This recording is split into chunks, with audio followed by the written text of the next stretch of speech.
So, good morning mga kalods. So, meron tayong project dito. Ayan. Hot and cold dispenser. Ayan.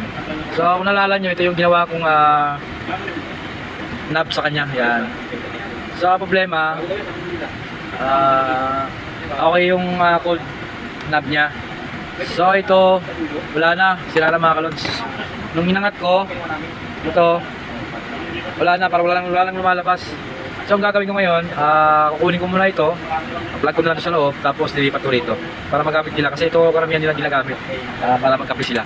So abangan nyo mga kalods at tatagalin ko lang. Alright. So shout out kay Leonardo Aquino. Ayan. John Mark de la Cruz. Okay.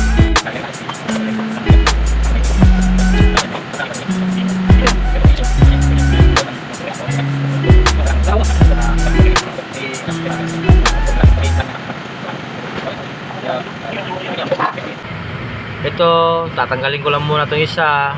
Yan. Para ilipat dito mga kalods. So, abangan nyo mga kalods. Ito na mga kalods. So, ang diferensya ito po. Ayan. Yan.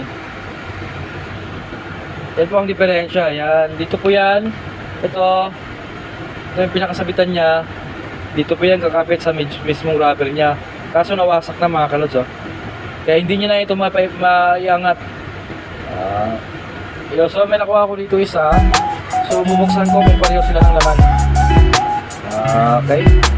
So ayun mga kalods, abangan nyo mga kalods. Shoutout nga pala sa aking mga Star Sender followers may engage po sa akin.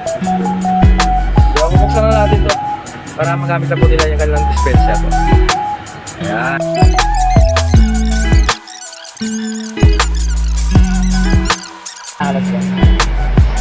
So kinuha ko lang yung ito at sinukat ko at ginaya ko na lang. Stainless na mga kalods. So wala kasi kami makuha noon ito.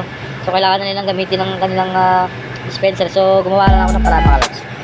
So ito na muna mga kalods. So pakita ko mamaya sa inyo kung gumagana pa yung ating ginagawa. Okay. Yan yung ating ginawa po mga kalods.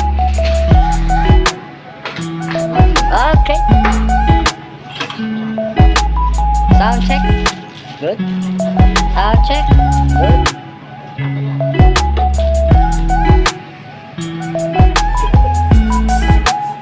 Alright.